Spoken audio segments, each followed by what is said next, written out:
Does that say share? No, present. All right, let's talk about federal spending for a sec. This is kind of important because we're going to be put your stuff away, put your phones down.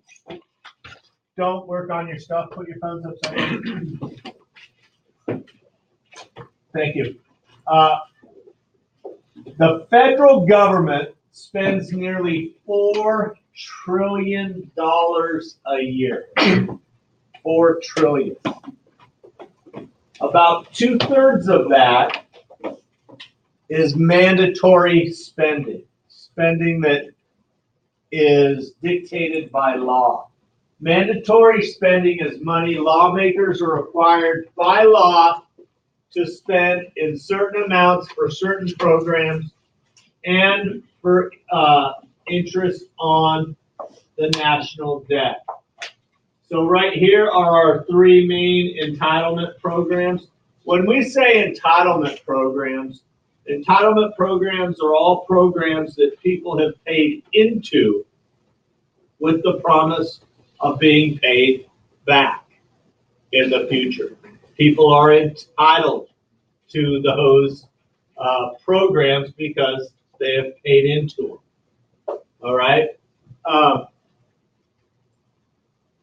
Most mandatory spending is for entitlements, which are benefits that anyone who meets the program requirements is entitled by law. Spending on entitlement programs rises as the number of eligible people rises. Social Security, Medicare, and Medicaid are the big three. Medicaid is not one that you pay into. That's for our poor and indigent people that can't provide their own health insurance through buying health insurance. So if you make less than a certain amount of money, you can get insurance through Medicaid. But Medicare is for everyone 65 or older that have paid into the program, and so is Social Security. You pay your whole life for those into those programs so that you can get them when you get older. The largest entitlement programs are Social Security, Medicare, and Medicaid, which provides health insurance to low-income families.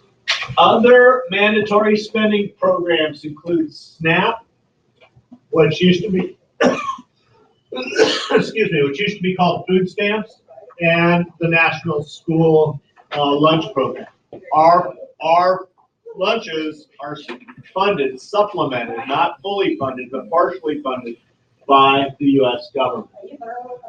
Mandatory spending by law also includes retirement benefits and insurance for federal workers, federal pension, veterans pensions, and unemployed benefits. Again, unemployment is something we all pay into. We all pay into unemployment insurance when we have a job. So pension means, like, I've been paying a part of my paycheck into what they call the teacher retirement system. TERS, okay? So when I just got a letter yesterday that said if I stop working today, just today, in 2022, 4 years from now, I can start collecting at retirement. I'm going to get $2,000 a month for the rest of my life if I work no more, which is kind of cool. To me, teacher pay, a lot of our pay is deferred for the future, for our retirement, right? Discretionary spending is spending for which government can make choices. It counts for about 1/3 of all federal spending. Discretionary spending includes defense, education, national parks and monuments, transportation, disaster, foreign aid, and many other items. The federal government also provides aid to state and local governments and shares the costs for some programs with them.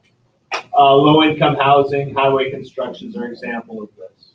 Okay, so there are some things that the government will share the cost with the states. That's it. So you have mandatory programs that the Congress can't cut.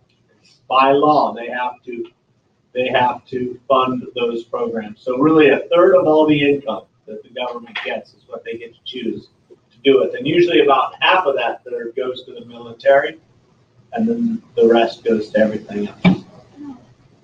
Cool? All right, right after lunch, we will do the second part, and then I'll write up on the board what you need for your notebooks. I guess I should probably pass back some papers, huh?